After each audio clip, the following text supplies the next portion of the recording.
Thank you, Aubrey, and thank you for the invitation to be here this evening. It is a delight to see you all. Thank you all for coming out. It's just been great to be here in the Shenandoah area. So many trees and flowers in bloom. There was 3 inches of snow on the ground in Michigan when I left on Saturday. So we're very happy to be here. And happy to be here to talk about astronomy and the universe and what God has to do with all of that. So, as Aubrey said, BioLogos was founded by Francis Collins. Our mission is to invite the church and the world to see the harmony between science and biblical faith. Serious scientists, serious theologians, how do we put this all together? There's tons more on our website. So, one of the telescopes I use the most is this one, the Very Large Array Radio Telescope. It's in New Mexico. And it detects radio waves from galaxies. So many galaxies will emit radio waves, and so you can't see those with your eyeball. You need a radio antenna to detect them. And each of these antennas is 25 meters across, so a quarter of a football field, and the whole thing moves and steers. It's just impressive to watch the thing move around. And I had the privilege of using this instrument. So when I used that instrument, I had this sense of wonder looking at the universe. Not that different than the sense of wonder you might feel looking up at the night sky. So I imagine here you actually are able to see wonderful views of the night sky like this. Quite often you're in it's not too hard to get to a fairly rural area here. How many of you have seen the Milky Way with your own eyes? Oh, yes, that's a much bigger number than I usually see in audiences. So in this image here is that lovely band of the Milky Way. Also, a lovely view of a comet. This is Comet McNaught. It was visible in the southern hemisphere around 2007. Beautiful, bright comet. Unfortunately, we didn't get to see it here in the northern skies. And anybody who looks at this has that sense of wonder looking out at it. But for scientists, we geek out in almost the same way when we're looking at data. So I'm going to show you just a little bit of data to give you a feel for that. And you're still my thunder here a little bit because I want to talk about gravitational waves. This was a big discovery just recently here. This is the data from Livingston, Louisiana. So we'll put that up first because it is the origin. What do you say? The origin of scientific discovery? Yes. So this is a graph of time versus frequency, the frequency of detection. So what's it measuring? It's measuring the distortion of space itself, which is hard to think about. But if you think of space as a grid, picture a piece of graph paper, when space distorts, it actually stretches. Those squares of the graph paper become rectangles and oblongs and so forth. And when space curves like that, well, it can curve one way and then curve the other way and then curve this way. And what's going on is an actual ripple in the curvature of space is moving past the Earth. It's very, very subtle effect. The space is distorting a very, very small amount. And it took 20 years to build the instrument and get it working well enough to be able to detect this. And it detects... It has a long baseline, a few kilometers long. They send a laser all the way down it, and it comes all the way back, and they measure the very slight difference in the waves when you send it a different direction. And they detect that through interferometry. It's an incredibly subtle detection. They could easily pick up a truck driving past or a tree falling in the forest nearby. So how do we know this isn't a tree falling in the forest? Well, for one thing, what you're seeing here, there's noise in what it's detecting, just all sorts of little vibrations. But then this particular signature here, it's getting faster and faster in its vibration. And this little illustration here is meant to show the increasing pitch. If you know music at all, you know that when it vibrates faster, that's a higher pitch. So they kind of put it in terms of sound here. But that particular signature is what they were expecting to see. So that's promising. Still, looking at that, you go, well, how do you know that isn't just kind of random wiggles? Because they had a second instrument in Hanford, Washington, and it picked up the same signature just like that. Oh, I was watching the press conference streaming online when this happened, and they put that up, and I was like, oh, man, look at that. You know, I mean, it was just cheering. It was great. And every scientist was cheering over this because it's such a long journey, such a challenging measurement. and such a dramatic discovery. Nobody has ever detected this vibration of space before. It is due to the collision of two black holes. So one black hole is amazing enough. Black holes colliding is way cool. And having them orbit each other and send out this ripple of waves, that's what we're detecting. So this happened 1 billion light years from here and traveled all the way to us, and we picked it up as this very subtle vibration. So, what does all this have to do with God? Well, scientists, whether they believe in God or not, had the same reaction to that discovery. Wow, it's amazing. Here's a cartoon, old Bloom County. I don't know if anybody remembers that, but here's Oliver, and he says in the last panel, bloody difficult being an agnostic these days. So you look up at the sky, and the sky doesn't say repent, Oliver. Instead, what we see is gravitational waves and radio waves from galaxies. But where does God come in? That sense of wonder for many people is what prompts them to think, there's something more going on here, something more than just the bare scientific description. It is something that speaks to our souls, to our emotions, to our sense of meaning and purpose in the universe. And many people sense that when they look out at the wonders that are out there. But not everybody comes to that conclusion. Other people will respond in different ways. So throughout this talk, I want to talk about different worldview responses to scientific discoveries. So the worldview I'm using here, defining it as a philosophical or religious perspective on the world and life. So how do you answer those big questions? Is there a God? What is the point of it all? What happens after we die? What's a meaning? How should we live? All those big kinds of questions get wrapped up in one's worldview.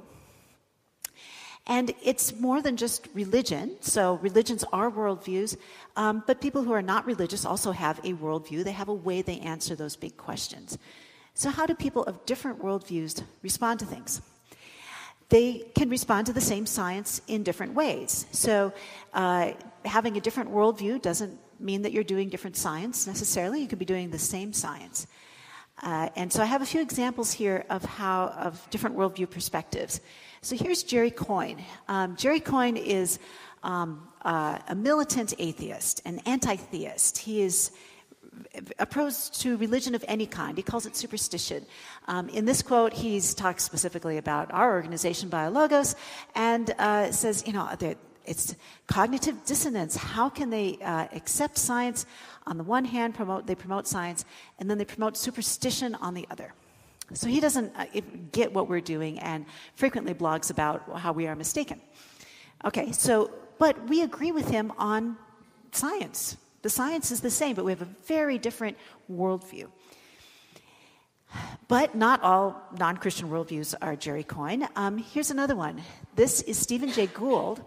And Stephen Jay Gould tells a story in this quote about how a student came to his office who was a Christian and said, can a Christian believe both in God and in evolution?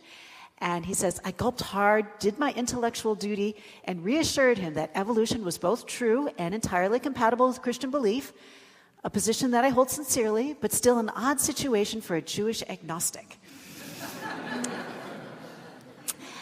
And I know many of my astronomical colleagues are in the same position. They are talking with students in the classroom who are like, I don't know, how do you fit this Big Bang stuff with Christianity? And the professors are trying to explain, well, I think they fit together, but even if they're not religious themselves.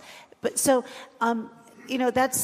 this is a view that would be then friendly for a conversation. We can have a conversation about faith in this context. Here's a different view. This is Nancy Abrams, a book that came out last year, called A God That Could Be Real.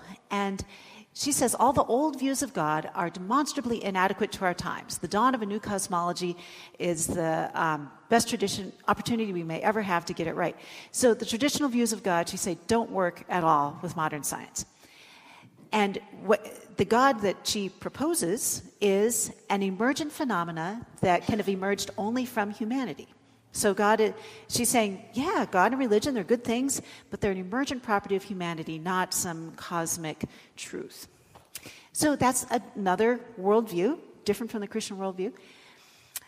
And then here's an example of a Christian worldview. Alistair McGrath is he's one of these triple a triple PhD, very rare. He has a PhD in science. I think it's a biochemistry of some sort. He is a PhD in theology, and he also is a rector in the Episcopal Church in England. So he writes here about the kind of mental framework that we bring toward the natural sciences, how a Christian responds to this. And the way I'm going to talk about it here is that Christian faith gives us a lens, another worldview, a way of looking at the universe that brings it all together. So I'm not in this talk attempting to prove Christianity by looking out at the natural world. I don't think science can prove one of these worldviews is right. I think the scientific evidence can play into the way you might choose between these different worldviews, which you find most compelling. But I encourage you then to try it with a Christian framework. If you take the Christian view of God as the creator of all things, a God who also loves us personally, consider the God of the Bible and then look through that lens out at the natural world, out at the people we see around us, at human history, at your own soul. Does it all fit? And for me, I've found it to fit in the most compelling way. So I want to show you the piece of that here in this talk of how the Christian faith, looking through that at the natural world, how that can fit together. So my outline, I have 5 astronomical discoveries. We might only have time for 4. We'll see how the time goes here. And for each of those, I'll talk about different worldview responses to them. So first up, our Earth is one of billions of planets. So we know there's multiple planets in our solar system, but one of the most exciting discoveries in recent years is that there are many other planets in the galaxy, and this isn't a surprise, but it is really cool to actually start detecting them. So we now know that there are, I checked, Wikipedia's page on exoplanets keeps this up to date. So as of April 2, we have found 2,109 planets in 1,349 planetary systems. Over 2,000 planets, and there's many of the stars that we're looking at that have multiple planets around them, so around over 1,300 stars, and more to come. So we now have the technology to detect these. And this is just an artist's conception here of what these planets might be like, the different sizes of them compared to planets in our solar system. Here you see Mars, Earth, Jupiter, Neptune. So we're getting to some that are small enough to be kind of comparable to Earth, and that's where it starts to get really exciting. You'll be hearing news stories. They've already been coming out, but I'm sure you'll keep hearing them. We have found a planet that's really like the Earth. And now we found a planet that's even more like the Earth. And now we found a planet that's really, really like the Earth. Okay. Because we are getting better and better at this. We now have detected enough that we know that, on average, there's about 1 planet per star in our galaxy. And that many of those are small, rocky planets about the right distance from their parent star in order to allow liquid water, about Earth gravity, within a factor of 2. In other words, kind of like us. And once you have those, the next question you're wondering is, well, is there life on those? Or could we go to those? So, do these planets have intelligent life?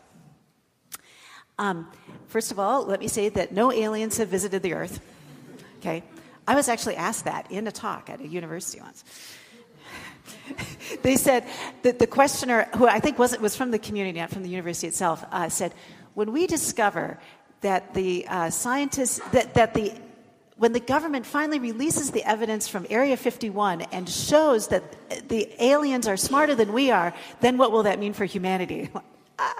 Okay, no aliens have come to Earth, and not that we have detected, and we all, now that we all carry cell phones, I mean, you would think there'd be a big rise in UFO detections because we could all take pictures, but no, it hasn't happened. So no aliens have visited Earth. We have also not detected the signals from space yet, although that endeavor is continuing, and that's much more likely that we would detect radio waves of some sort of signal from, because we're giving those out all the time.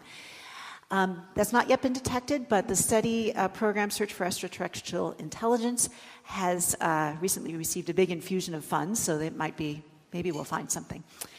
But we have been discovering these Earth-like planets, and the next generation of instruments is going to be able to detect atmospheres around those planets, And when you can detect the atmosphere, you can start looking at the chemical composition of it and what does that look like? Atmospheres change if there is life on the planet, even bacterial life. So we might be detecting bacteria on another planet in the next 5 to 15 years, 10 to 20, something like that. All right, so that's the science of it. Now, how do people of different worldviews respond? Well, the announcement of one discovery of an Earth-like planet last summer led this writer at the Huffington Post to say, well, none of the 66, this is an atheistic response, so none of the 66 books of the Bible make any reference to life other than that created by God here on Earth in that 6-day period.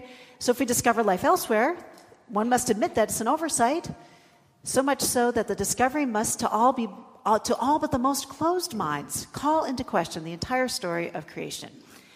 So he's saying basically if you discover life around another planet, that just rules out the entire Bible. Well, I disagree. I think there are ways to fit this into Christian theology. There are also a lot of voices out there, while they might not be Christians themselves, are more open to a faith perspective on this. One interesting project here is called the 100-Year Starship Project, and it's thinking ahead to what would it be like if we encounter life elsewhere, if we're able to travel there or they are to here. What would some of the religious implications be? And they're inviting input from people of faith.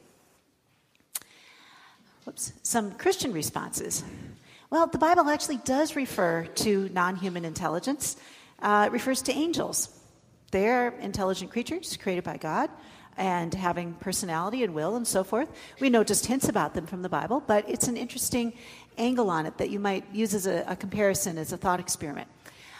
There's also Christian science fiction, and I'm sure, well, like in all genres, there must be bad Christian science fiction, but there's also some pretty good stuff. C.S. Lewis, you might be familiar with him, one of the great Christian writers, and author of the Narnia series. He also wrote a science fiction trilogy that explores what if there were intelligent life on Mars or Venus. Back when he was writing, that was a viable possibility. And there's a few other authors here. And so it's a need to think about what would the implications be for Christian theology, but people are thinking about this and seeing ways to incorporate that. What would Christ mean to them? What would their relationship with God be like?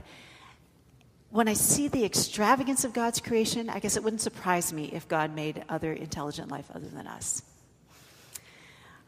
All right, that was the first of these discoveries that I want to talk about. All right, next up, the universe developed over a long time. All right, so I want to explain a little bit of the evidence here that we have for the great age and the great size of the universe. This is a photograph of the Andromeda Galaxy. It's a sister galaxy to the Milky Way. A galaxy has a couple 100 billion stars in it. So it's a vast complex. The Andromeda galaxy is quite similar to the Milky Way. Both are spiral galaxies. You can see the beautiful spiral arms here. And it has some small galaxies that are in orbit around it. And it is so close to us that if it were brighter, it would be really big on the sky. So for comparison, here's the size of the full moon. So you can picture the moon on the sky. Picture the Andromeda Galaxy next to it. Oh, that would be awesome if you could look up every night and see that. It's just too faint to see, but it's there. And if you know where to look in a dark sky environment, you can see the very center of it with your naked eye. But that gives you an idea of how big it is. It's, it'd be like a big, nice handspan on the sky. Well, in my research on galaxies, I looked at little patches of sky like that. Do you see the little square? Yeah, little patch. So let's zoom in on that and see what that actually looks like. So there it is. And what I was studying here, this is a cluster of galaxies. That's a star, but each of these other blobs of light is a galaxy with hundreds of billions of stars in it. Although this is one of this class of very large galaxies that I studied in my research. But there are a lot of more typical galaxies here. So do you see this one here? It has that same oblong shape as the Andromeda Galaxy. You can just tell by the shape. That's a similar kind of thing, except it's really tiny. There it is, very small. Picture how small it is in that square compared to this. How many times smaller do you think it is? Twice as small? No, it's more than that. 10 times? It's actually a couple hundred times smaller, suggesting that it is that much further away. It's the same kind of thing. It just looks small because it's so far away. The distance to this galaxy cluster is 1.4 billion light years. And of course, a light year is the distance that light travels in 1 year.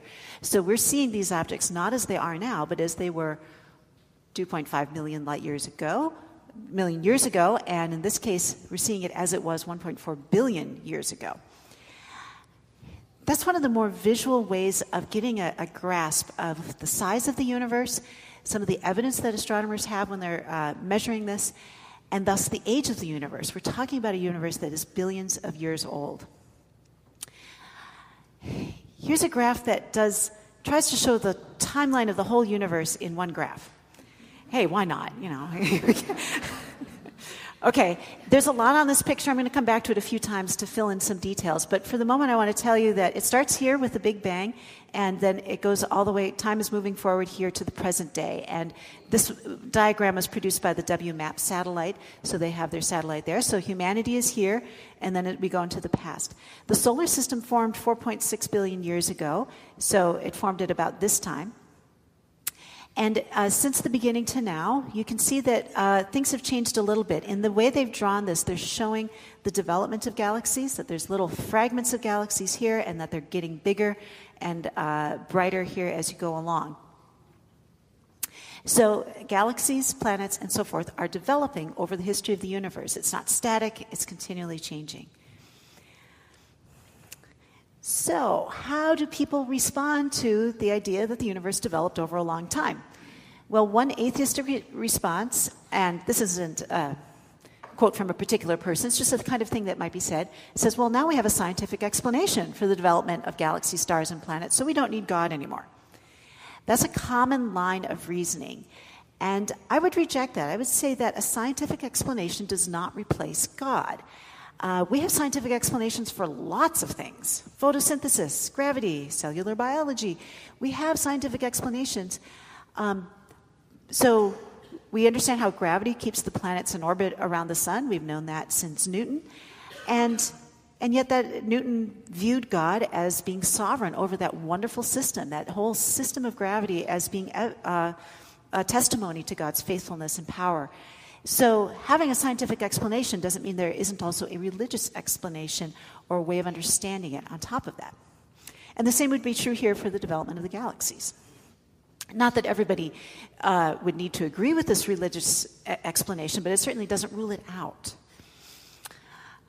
All right, here's another response. Well, the Bible teaches that there's thousands of years of history, like 6,000 or 10,000 years old, and not billions. And so there's some Christians who say, therefore mainstream science is wrong because the Bible is right.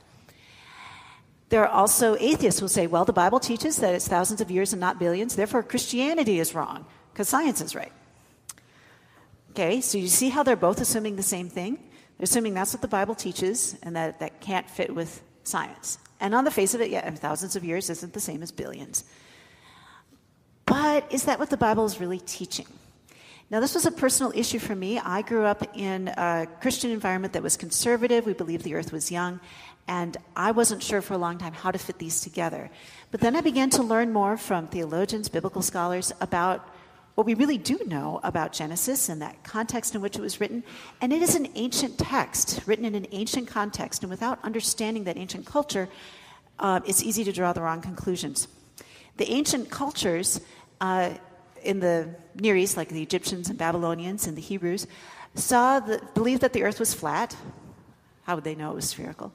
And they believed it had a solid dome sky because they thought there was an ocean of water up there. That was where rain came from.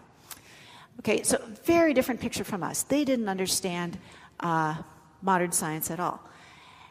So in Christian thought, we believe that God was inspiring the text. So when God is communicating to his people the story of creation, he didn't put it in terms of general relativity and curved space-time and quantum mechanics. Thankfully.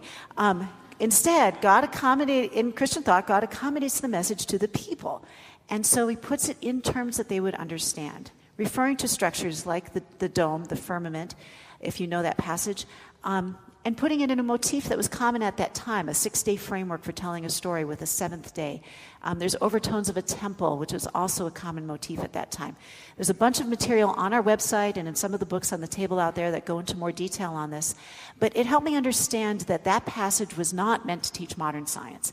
And therefore, it wasn't, if that wasn't the primary message of the text, then it wasn't conflicting with modern science either. The point of the text is that God is the creator, and that it's all under his sovereign control, and that God created it good. Okay, so this summarizes what I just said. God created the universe. So I'm going to put in yellow my own worldview response to things. Properly interpreted, the Bible and the natural world give complementary, not conflicting information about God and the created order, and God continues to sustain the existence of the natural world. All right, that was the second astronomical discovery of how the universe developed over a long time. Next one here, I'm going to get into some more cosmology. So the universe had a beginning, and it contains mainly dark matter and dark energy. Oh boy. All right, so first of all, the universe had a beginning. So here I have, oh, there it goes. So I have a little animation here. I'll just do that again so we can see it again. So, but these are pictures of individual galaxies. These are pictures made by my students at Calvin College. If you want to come to a Christian college with the great astronomy program, try Calvin. Okay, there we go. And in the animation, it illustrates the dispersal of the galaxies, how they are all moving apart with each other. And here they go again. So the galaxies are all spreading out over time. So this is one of Edwin Hubble's great discoveries. And we can then rewind it in our minds. Okay, just imagine, so in the past, they must have been closer together. Okay, so here they are, closer together in the past. And that means going back to the beginning, they must have all originated at the same time. So we're looking back to the beginning of where this happened. The slight increase, the widening of this tube, is meant to remind you that it's expanding, although the expansion is much greater than that little illustration. You'll also see there's a little bit of a curve here. It increases here as if it's expanding quickly, and then it kind of coasts, and then it increases again.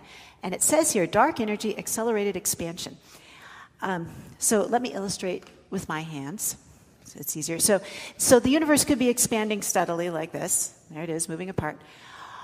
Or it could start out fast and slow down. Maybe even slow down so much that it comes back and collapses. That's another model that people thought for a long time. Or maybe it starts out and then it just gets faster and faster. What we now know is that it starts fast, gets kind of slower, and then it speeds up. That's how the universe is expanding. Major discovery. Won the Nobel Prize in 2011. I happen to know Adam Rees. We were fellow graduate students at the same time. We were even working on the same project. Then he went on to work on this one, and I went on to work on something else. And, like, darn!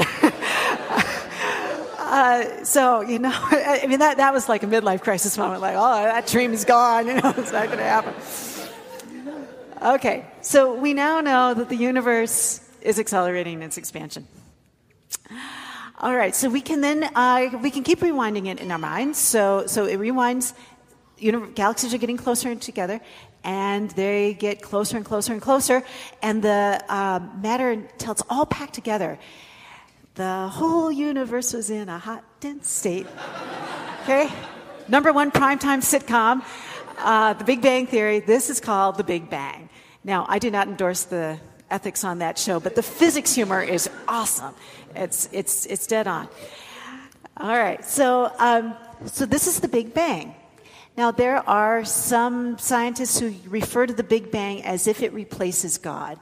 And again, I would say a scientific explanation does not replace God.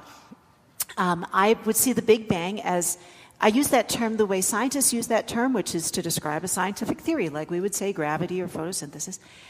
But I would say the Big Bang is a scientific description of how God developed the universe over time, from that initial hot, dense state through the expansion and the development of all that we see today. The heat of the early universe was detected in 1965, so we're just past the 50th anniversary of the detection of the microwave background radiation. It's the afterglow of that heat from the early state. And as Aubrey pointed out, the universe began. We now know, because we now understand exactly that speed of expansion. When we rewind it, we get a really accurate number of 13.80 plus or minus 0.04 billion years. And when I was a graduate student, those many years ago, it was, well, it's 10 billion years, 20 billion years, somewhere in between, intense debates, disagreement about what the expansion rate was, and people in different camps. We know it was billions. Okay, that wasn't disputed. It was definitely billions, but how many billions? Now we know it. 13.80 plus or minus 0.04. It's incredible. That's better than 1% precision. It's great. Okay, how many of you here are scientists and know what I'm talking about with error bars? Okay, yeah. I mean, you know what I mean? When you get the error bars really small, that is exciting. Okay, so let's see. Have I added in anything to this picture? So, so there we are. This is the development. There's the accelerated expansion, and we now know where the 13.7 comes from. All right, I want to say, how are we doing on time? It is 7:20. Okay, well, because there are scientists in the audience, I wanted to go a little bit more about the evidence of how we know some of this stuff. And if you can just tune out if it gets too much for you. But I wanted to say just a little bit more. So I wanted to tell you about first tell you about the detectors. I showed you this big telescope here. This is back what they used in 1965 to detect this stuff. Well, we've improved technology since then. So now in the late 90s, the COBE satellite was launched, and it was able to detect the radiation. You can see the box isn't empty. It detected something, but it didn't see much structure there. It was all, got the first hint that there was some structure. It wasn't all exactly the same radiation. And that was very exciting at the time, that there was something there. But then we had the launch of the WMAP satellite, and its results came out in the early 2000s. And the WMAP satellite had a precision to be able to see variation in different spots in the sky. That some spots that radiation was a bit brighter, some it was a bit fainter. And those fluctuations in space are what led later to the structures that we see today. If the whole universe was completely, absolutely uniform at the beginning, it would just stay uniform, just get more and more diffuse as it expanded. Where would the galaxies come from? Well, this finally detected some of those initial variations in more detail. Then the Planck satellite, their data was released just a few years ago, and you can see it's even higher precision here. And this shows, again, the difference in precision from the two spacecraft. Here's what it looks like when you take all of those blobs and you actually plot them. What this is showing is angular size on the sky.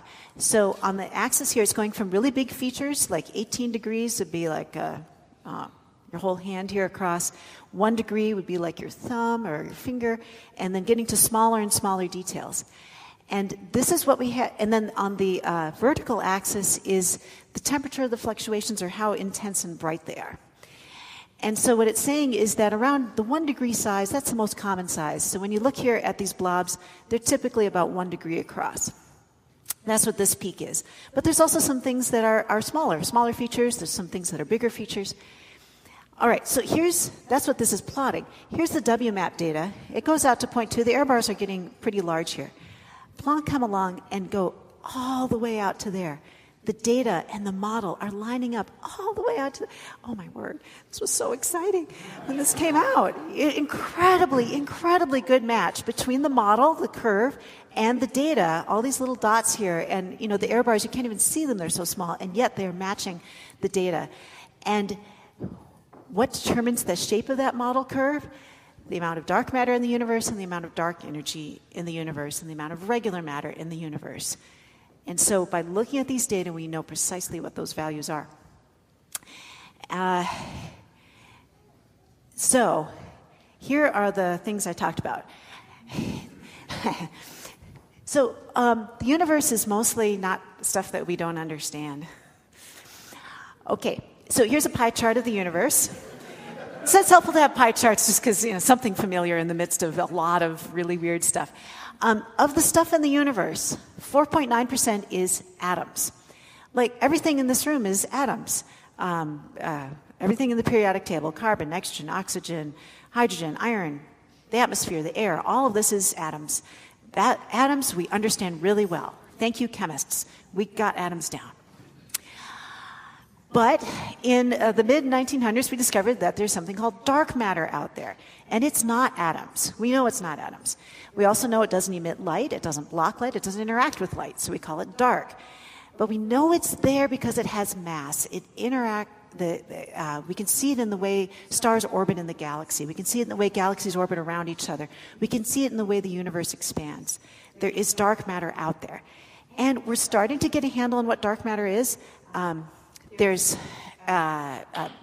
hypotheses for different kinds of weird elementary particles. There's tests that are being done to look for those elementary particles. And I'm hoping in my lifetime that we'll know what dark matter is. I think that's possible. We're not there yet, but we might get there. Then that discovery of the universe accelerating and expansion, the Nobel Prize that I didn't get, that one, we call that stuff dark energy that's causing the universe to accelerate in its expansion. That's because we don't know what it is. Dark energy is kind of a placeholder for that stuff we don't know what it is that's causing the universe to accelerate. It's probably some weird kind of energy field. We're starting to get a bit of a handle on some properties of that energy field, but lots of open questions on it. But it does make up almost 70% of the stuff in the universe. Whew. So, lots of stuff we don't understand out there. Lots of things to wonder at. For me as a Christian, it's the kind of thing that stretches my mind. To think of how vast this universe is and how little we understand of it. It reminds me that God is like that. God is incredibly vast. And although I know God because he came to earth as Jesus Christ, and Jesus Christ is my Savior. And Jesus said that if you know me, you'll know the Father. But there's so much I don't know about God, too, and there's so much more to learn. And science is like that. You can just keep learning more and more and more. We never come to the end of the questions.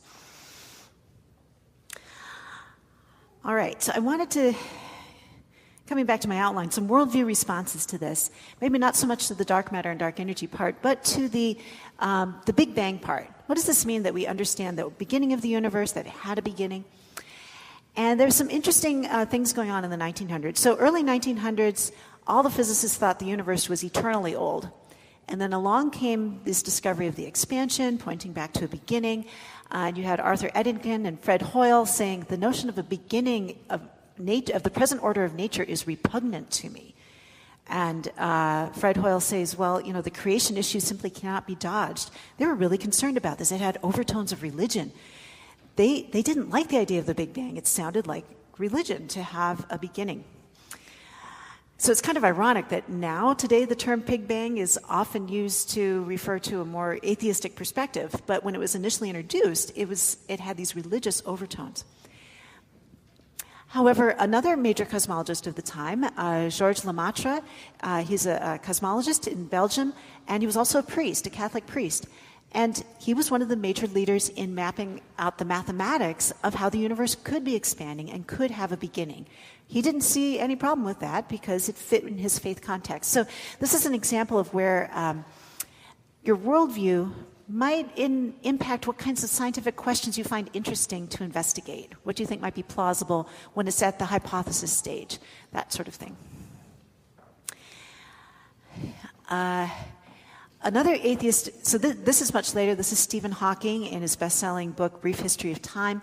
And he writes, the idea of the beginning of the universe, he hypothesizes how it might get started. It had profound implications for the role of God in the affairs of the universe.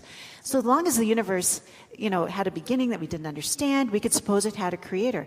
But now he talks about how he thinks the Big Bang got started. He says, well, what place then for a creator? In Stephen Hawking's mind, the role of God was to start things off. And if we can figure out how it started off without God, then we don't need God anymore. Well, I would say again, a scientific explanation does not replace God. There it is. even if we come up with a physical, mathematical explanation for those very first few moments, for the anything about the structure of the universe, in my mind, that is just helping us understand even more about how God is governing this. Same science, different worldview responses. Science itself is the same either way. But the point I want to make is that Christianity is, or any religion, is not just ruled out by having a scientific explanation. Okay, I'll talk a little bit about fine-tuning, and then we'll get to the last point here. All right, so a fourth discovery is the fine-tuning of the universe. So we've found that the universe is fine-tuned for life as we know it. What is life as we know it? I'm setting the bar low here. I'll go for bacteria. Okay, if the universe, what do you need in the universe to make life where bacteria could happen? I'm not even talking about intelligent life, okay? But what do you need for that? Well, you need a couple things. You need a variety of atoms. You don't get bacteria if there's only hydrogen in the universe. You need some variety of atoms to have chemistry. And if you want to have life, you need a stable energy source, like a nice long-lived star, so that there's time for the evolutionary process to happen. I'm not talking tonight very much about biological evolution. I do accept the evidence for evolution. I talked more about that this afternoon over at Eastern Mennonite. Tons of information on our website about that, but I accept the evolution, the abundant evidence that all life forms on Earth evolved and are related to each other through the process of evolution. I believe God made it that way. That's the process God used to bring about life. And you can ask me more about that later. But that process does take time. And so we're talking here about a nice long-lived star. So long-lived stars require several fundamental parameters of physics to be set just right. Oh, I didn't mention the variety of atoms. Atoms are made in stars. So to get anything but hydrogen and helium, you need the fusion reactors at the centers of stars to make all the other stuff, the carbon, the nitrogen, and the oxygen, all the stuff in your bodies, made in the interiors of stars, and then dispersed throughout the universe and eventually became part of our solar system and became part of us. Okay, so how do you get a universe that has stars in it and nice long-lived stars? Well, you need a couple things. One of them that you need is for the expansion rate of the universe to be about right. If the expansion was too rapid, the initial gas at the beginning of the universe would just fly apart too quickly. I talked about the different kinds of expansion. If it just went whoosh, then all those gases at the beginning, that hot, dense state, it would just diffuse so quickly, stars would never form. You wouldn't have stars. You'd just have a universe full of diffuse hydrogen and helium. But if it expanded too slowly, if it just barely got started, well, all that matter in the universe would just draw it all back together, would just collapse back down, and you wouldn't have a very long universe at all. So what you need is the universe to expand at about the right rate, not too fast, not too slow, so that stars can form and stars can live out their lives. And to get it to expand at just the right rate, that's related to this stuff, the dark matter and the dark energy. So those parameters are set so that this can happen. We can imagine many universes where the parameters were set differently and life couldn't have happened, but these are set well. Here's another one. The force of gravity has to be just right. So if you're making a star, how do you make a star? You go to the grocery store and you buy a bottle of hydrogen. Okay. How do you make a star? So you start with a gas cloud in space, maybe a light year across, nice big puffy gas cloud, and it's slowly rotating like this. And the gravity, though, begins to draw that cloud together, and it collapses down. And you remember it happens with ice skaters? They're slowly spinning like this, and then as it collapses down and they bring it in, they start going faster? Yeah. I didn't do well at ice skating, so, but you remember what that looks like, right? Same thing's going on with the stars. As it collapses down, it spins faster. The stuff gets more and more concentrated at the middle, and eventually it gets so dense and packed in the middle that fusion turns on, and we now have a star. Stars are defined as stars that have a fusion reaction going on at the center. Okay, so how does this fine-tuning part come in? Well, the force of gravity has to be just right. It's gravity that's pulling this in. If gravity was too weak, the gas at the centers of the stars would never get dense enough. You'd just have this puffy cloud of gas, and there are some puffy clouds of gas out there that just never collapse and form stars. But if gravity were too strong, the gas at the centers would get very dense. It'd be all packed together. Fusion would turn on, yes, but it would just burn through the star right away. You'd have really rapid fusion reactions. It would all burn up, be a flash in the pan. You wouldn't get the nice, long-lived, steady stars. So you need the force of gravity to be just right to get stars. All right, so do you see the pattern here? Can't be too big, can't be too little, has to be just right. Remember Goldilocks? Okay, so we're talking about Goldilocks parameters here. And I've described two of them. There are others. There's maybe not as many as some people think, but there are some really profound parameters that are set just right for life. Now, how do we respond to this? There is scientific consensus that our universe is fine-tuned in this way. A lot of the answers about this have to do with the multiverse. And I'm not sure I have time to talk about the multiverse now, so we can come back to that. I will say that some people say that if the multiverse produces lots of universes, then it's not too surprising that you get one where things are just right. But there's also a scientific understanding that the multiverse itself would have to be fine-tuned in certain ways to produce the universes we see. So I see the universe and the multiverse, if it exists, as being crafted and designed in such a way that we can have life today.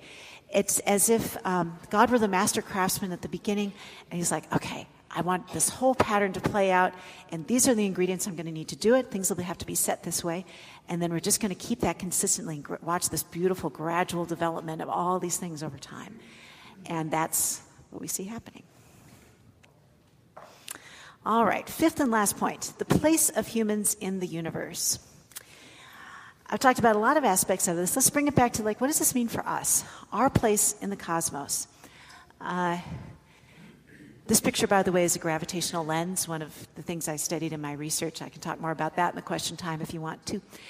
Our place in the cosmos is, we have a small footprint. Compared to this vast universe and multiverse, we are indeed very small. We're small in time. Compared to a 13.8 billion year history, our lives are 70, 100 years. They're short compared to that length of time. We have a small footprint in the universe. And we're small in terms of the stuff we're made of. We're made of the 5% of the universe, not the most of the stuff in the universe. So in those kinds of senses, it feels like we're on the margins. And yet, we actually are we're typical of this universe too. So, arguing from the other side, we're at a typical location, not at an unusual location. Here's our sun between the center of the galaxy and the edge. We're at a typical spot. Our planet Earth, this is from Copernicus himself, his drawing of the solar system. There's the sun, there's the Earth, the planets going around. We're one of many planets. We are part of the typical stuff of this universe too. Our Earth, now we know, is one of many of these thousands of habitable planets. So we're not at a unique location. We're made of stardust, as I said. The stuff in our bodies has come from the stars. And we evolved in common ancestry with animals. I said a little bit about evolution. Our human bodies contain the same fundamental biochemistry as all life on Earth. And we share many genes with other mammals and other primates. We are part of the stuff of the life forms of this cosmos. So we have a small footprint, we're part of the universe, but the universe is fine-tuned for life. So all of this seems to be part of the ingredients of the universe from the beginning. How do people respond to this? Well, some atheistic responses. And I'm sorry, my slides are getting more wordy as we get to the end of the talk. I apologize, but I'll try and hit the highlights so that you are getting it here. So, some atheistic responses. Well, some people say, the fine-tuning, the multiverse just explains it away. Well, actually, that's incorrect scientifically. It doesn't. And then they'll tend to spin these arguments both to say we're insignificant. We're small. We're part of a rare part of the universe. We're small compared to it. So that means we're insignificant. But we're part of the typical stuff of the universe in other respects, so we're nothing but the stuff of the universe. Either way, humanity is just small. So Carl Sagan said, "Who are we? We find we live on an insignificant planet of a humdrum star, lost in a galaxy tucked away in some forgotten corner of the universe." Carl Sagan was a great astronomy educator, but he was an atheist, and his worldview is coming through very clearly here.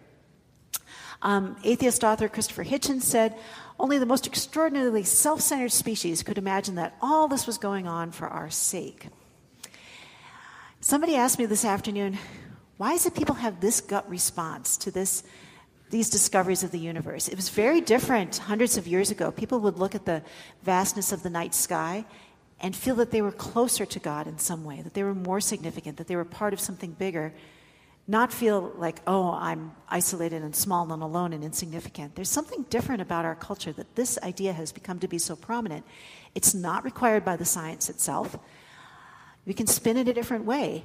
For the fine-tuning, we can picture what I described of God crafting a universe to accomplish his purposes in creating life. For the small footprint, why does being small mean we're insignificant? There are many small things in our lives, big things, and who's to say what's insignificant and what's not? And in Christian teaching, God treasures all parts of creation in their own right, especially in Job, and you pick it up in the end of the book of Jonah. God really cares about animals and about trees, and all of those things are part of his creation.